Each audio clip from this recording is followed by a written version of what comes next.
We are talking about 5 categories that rule virtual agents. Now, we do more than just voice we do more than just voice self-service, but the focus of today's webinar is on voice because that is where we typically start with most clients when they start their journey.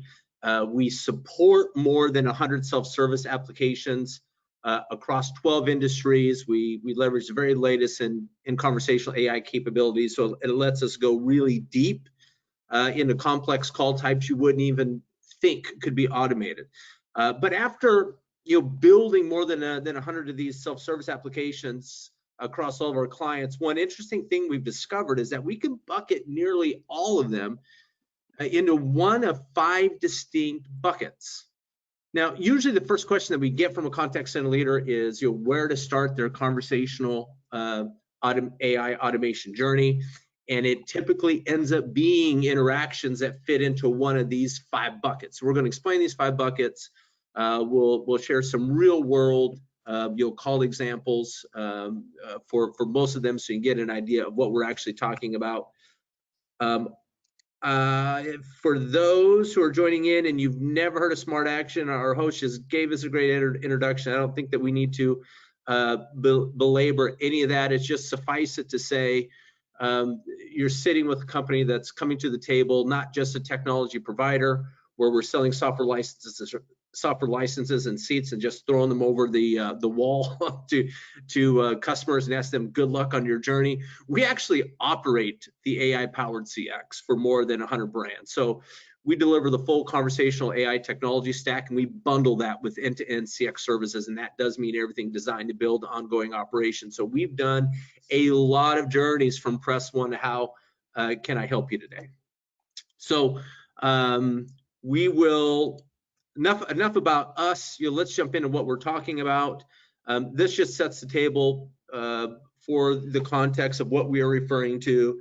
Is imagine what you can do if you do have a voice automation system, as you can see here, that is predictive in nature, can understand what you might be calling about to reduce the customer effort or friction to get the job done, communicates in natural language, understands full sentences, speaks with a human sounding voice. And to further just set the table before we jump into the 5 buckets, let's just be clear on exactly what we are talking about. I'm not going to go through each of these capabilities or functions around the AI core. This is just to give a snapshot on core capabilities that you can expect to have at your disposal.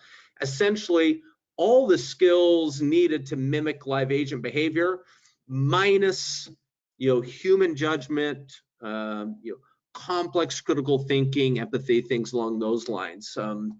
When we start these conversations, it's really important for us to point out that usually the biggest thing contact center leaders and contact center decision makers don't know about conversational AI over voice is the complexity that's involved in delivering a great voice experience, because it's really easy to deliver a bad experience. So you can stand up a chatbot pretty easily and deliver a decent experience, but voice is very different animal. From a technical standpoint, you are literally tuning and customizing the AI brain for every individual question you ask the customer to get the highest accuracy possible. And that means doing things like domain-specific machine learning, building out language acoustic models for every interaction, and then weighting them against the grammars or utterances that you would expect to hear or predict to hear. If we end up stumbling on an interaction that we've never automated before, it's an 8-week development cycle just to train models and customize. There is no easy button to this. So I'll be the first to admit this is not very scalable, but it is the only way you can deliver a great experience over voice.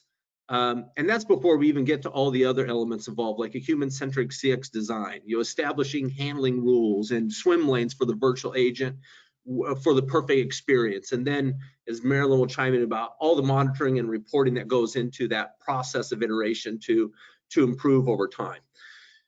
So most contact centers, at least where we start having engagements and chat in conversations and discovery, that has the tendency to look like this. Interactions, even simple to complex, are being handled by live agents, because if all you have is a simple chatbot or DTMF, it's providing no opportunity to go deeper into creating some type of symbiotic relationship between AI and live agents in your environment. So let's go ahead and talk about what is category number one that rules virtual agents. I'll share this category because this is pretty quick and easy before I hand it off to some of my cohorts here. But the very first dominant category that we see applicable to AI is in the area of billing and payment.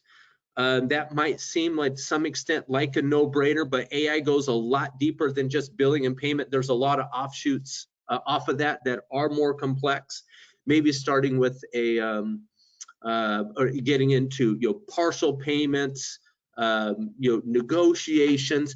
The biggest bleeding edge of this is the one on the top right, which is in the area of collections, which up to this point has been assumed that's something that only humans could do. And having a human involved in collections, that's a very difficult ROI for organizations to use. And so this is now becoming a dominant application for AI. I'll give you just an example or taste of what these capabilities sound like and look like.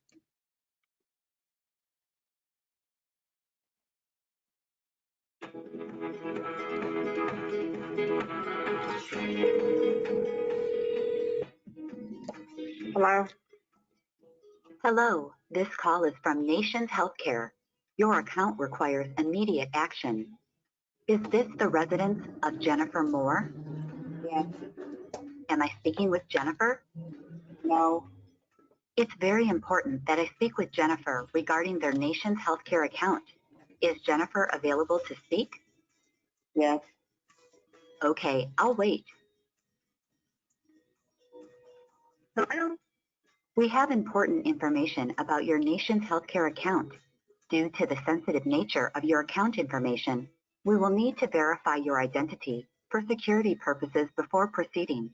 Please provide your date of birth. 12/19/1967. Thank you. Our records indicate that the account with Nations Healthcare for Jennifer Moore is past due with a balance of $245.44. You can pay this balance of $245.44 with a credit card. If you make a payment today, I can waive the late fee of $15. Would you like to make a payment for $230.44 today in order to avoid further collection action? No. It's crucial that you make a payment today to keep your account from further collection activity. I can offer you a payment plan option today. With a payment plan option, you can securely provide a credit card on file, and a fixed amount will be charged to the card each month until the balance is paid off. Would you like to hear payment plan options? Yes. We can offer you a payment plan option of 2 payments of $116 each. Would you like to accept this option? No, too high. We can offer you a payment plan option of 4 payments of $58 each. Would you like to accept this option? No, still too high. I can take a partial payment with a credit card. Would you like to make a partial payment? Sure. How much would you like to pay via credit card today? $25. You can pay with American Express, Discover, MasterCard, Visa. Do you have a credit card ready for the transaction? No, not yet. Hold. Okay, I'll wait. When you're ready, please say continue. Okay. So I'm going to go ahead and pause that there. I don't think that we need to list to the remainder of it. But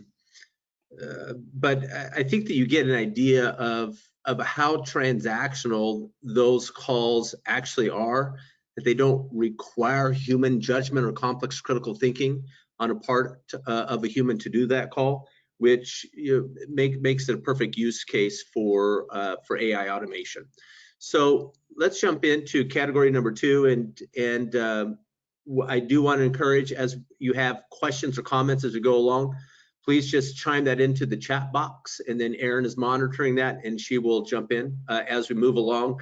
Now, the second dominant category that we see that rules virtual agents is in the area of status and inquiry. And Marilyn, it seems that almost every organization across every vertical has a high volume repetitive call type or two that's related to status and inquiry. Now, Marilyn, I put these four on screen. These four are just really good examples of ones that we do see, but we also, this is mostly related to outbound, but I know that you do some things with customers that are related, I'm sorry, these are related to inbound. You do some things with customers related to outbound that can be proactive and deflect the call from even coming in. Absolutely. So I think that when we talk about the low-hanging fruit in the call center, this is a group of calls that often come up for us, right?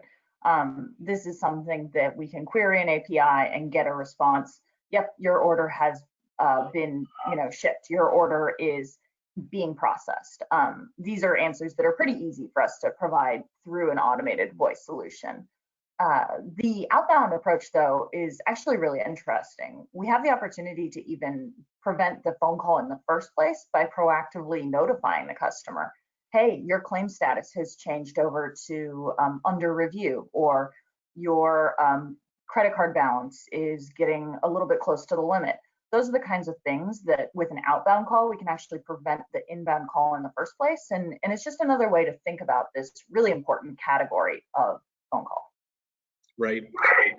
So we'll skip over a call example related to this simply because it is so routine in nature. I think that we all might be bored to death listening to it, but it just makes no sense that you would have humans taking those particular call types. Now we're going to jump in here to the third big category, scheduling. We never cease to be surprised at how often scheduling runs across so many industries.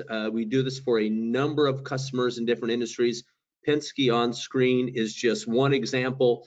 The big problem that they had was issuing text reminders or robocalls related to reservations, but if you're getting a dumb robocall about a reservation that you need to change, maybe need to change the date, maybe you need to change the location, maybe you need to change the truck, you can't do any of that. So that would just create more inbound call volume because there was no ability for the customer to actually manage their reservation right then. Marilyn, I know that this is a really good example of you not just working with Penske, but also working with others in this area. And I think that when we talk about a use case like Penske and scheduling and rescheduling, that's a huge part of their business, and setting up the truck rental for someone to make a cross-country move. But behind the scenes, there's a huge logistics effort going on. They have to make sure the right size truck is in the right place at the right time.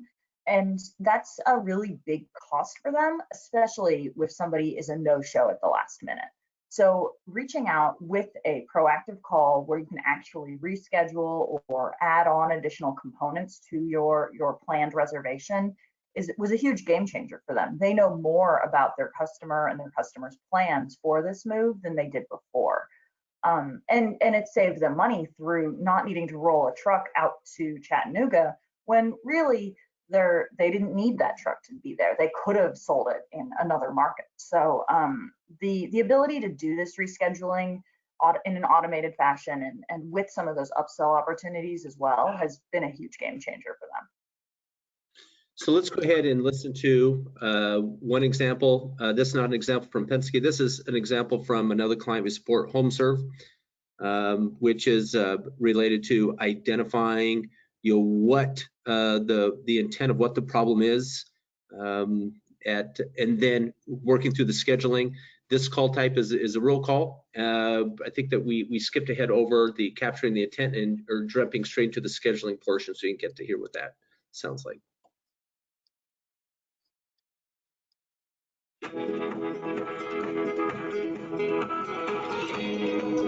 thank you for calling HomeServe.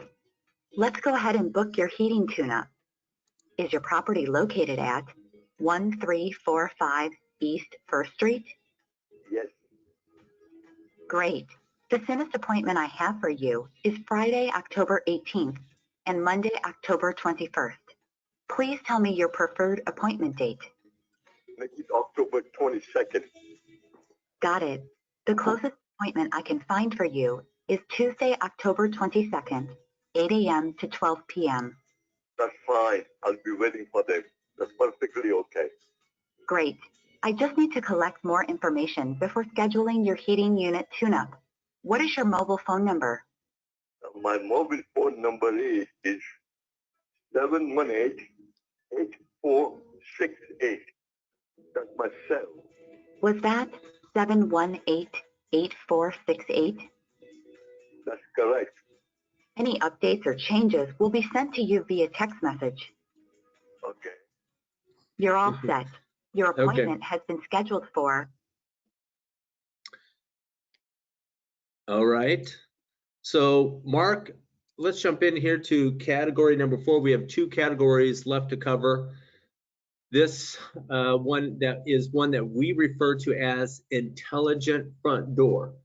Now, those listening in, Mark, the very first question typically they have is, hey, what is intelligent front door? I'll have you explain, but we rarely do any type of natural language automation for anyone without including the intelligent front door before we actually build out the particular self-service application that they're calling in about. So perhaps you can just step us through a little bit of understanding about what this is.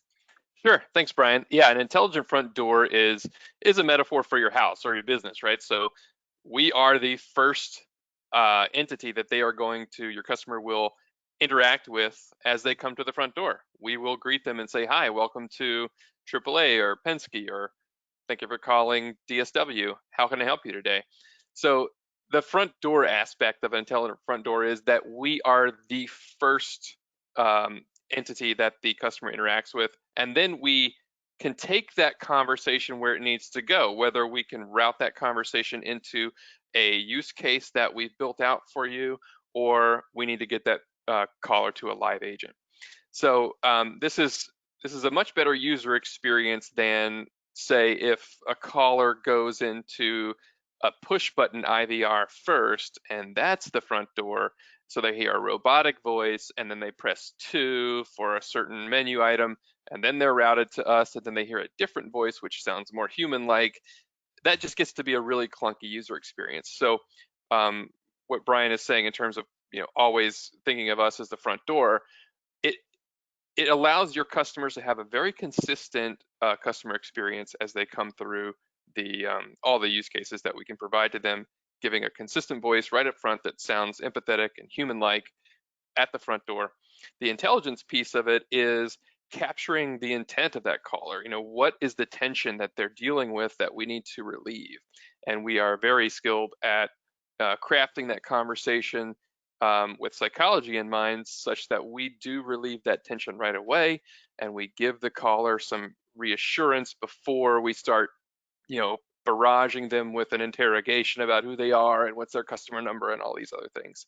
So that's basically what we try to do and impress upon our clients up front, is that let us handle the front door interaction, because you're going to get a better user experience, a better customer experience, and out of that better experience, you're going to see that containment number rise. Containment isn't an end-all be-all. It isn't the goal. It is a side effect of having a great design. And so that's why we want to impress upon our clients that let us handle the intelligent front door for you, and you'll see your callers interacting with and accepting the automation a lot more frequently. Yep, correct. So this is just a reference architecture diagram for you. As you can see, it doesn't matter what the channel is coming in. It's going to go through that natural language intent capture and either stay within automation if it's intent that's intended to be self-served, or if it is getting transferred to a live agent, those transfers are happening with the context. We see on average that this cuts down about 60 seconds of your agent handle time.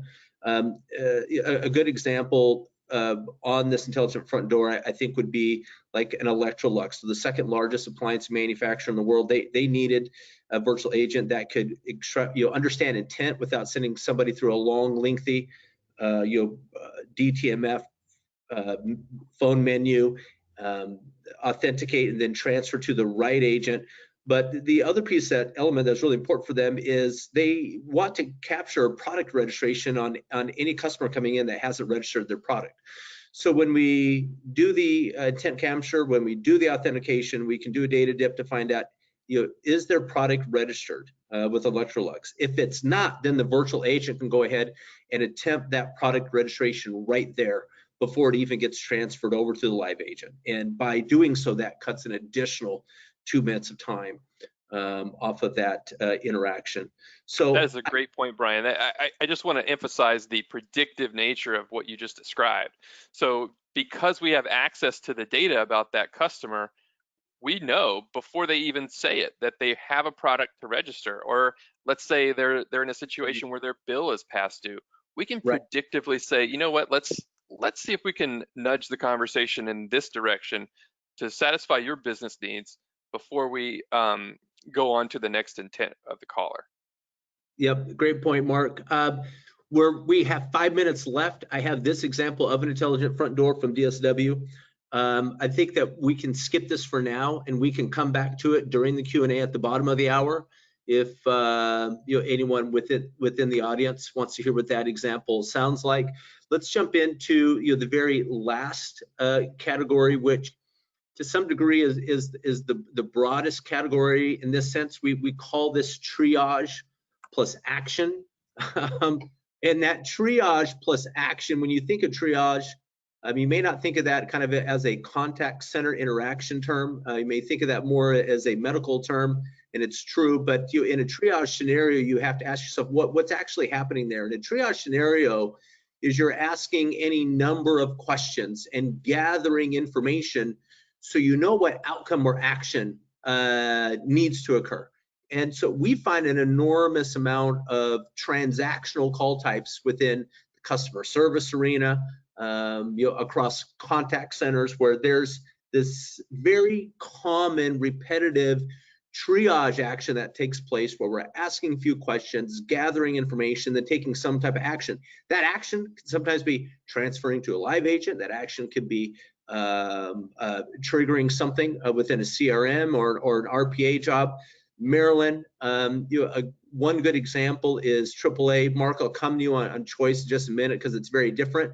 And these might seem like these are interactions that are all over the map, but there's a real similarity behaviorally. And Marilyn, maybe you can share just a little bit from a AAA standpoint, a top 25 most trusted brand that had their roadside assistance that was handled entirely by live agents, and then they took the whole CX and handed it over to AI. Yeah, which definitely took guts to move forward with. But I think the results really speak for themselves, both in terms of our ability to handle some of the more routine, less complex situations that they encounter in their roadside division, but then also the savings and additional time they're able to devote to other areas of the business as a result of that. So I think roadside assistance in many ways is maybe the most obvious of these in terms of that triage and then action approach. The first thing we need to do when you call in and have a flat tire or something is figure out why you're calling. When we don't know that right off the bat, and when maybe you're stuck in menu land, sort of pressing through one for this, four for that, you're not getting to the point, and you're not getting what you need across to AAA as quickly as you might otherwise. And so we really try to make sure that there's a focus on getting to what we can best do to help you, whether it's confirming that you're in a safe location and it makes sense for you to be taking this call right now, understanding if there might have been other vehicles involved in your roadside assistance situation where we really just need to get you to a live agent. We know this will be a little bit more complex. Or is this just your battery died? It was a cold winter morning and you're not going to be able to get to work.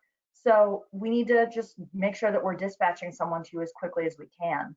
So collecting that intent from the caller to start with, and then on the back end, really triggering within the AAA universe their own database of service providers, and dispatching that truck out to get you that battery jump.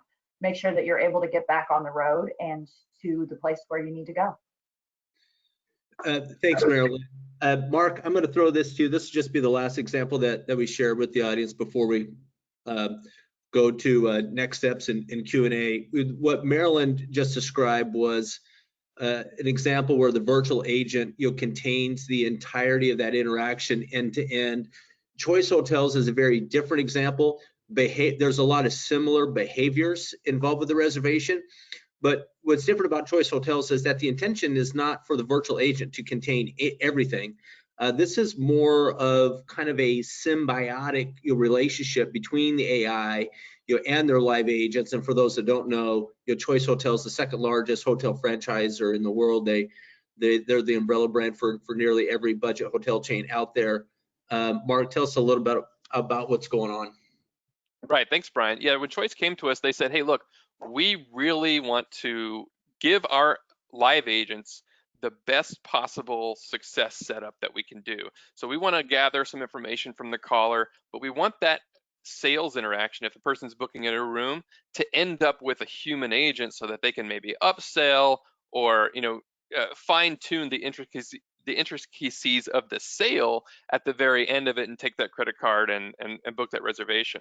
The things we do automate for Choice are, Choice privileges program enrollment, cancel, confirm, change a reservation, things like that. And then when we identify a new reservation intent, we go ahead and take, how many people are traveling, where are you traveling to, what are your dates? So we send all that information over to that live agent so that they can close that deal and get their numbers up and take off like half of their time in the call that they would otherwise be spending just gathering data.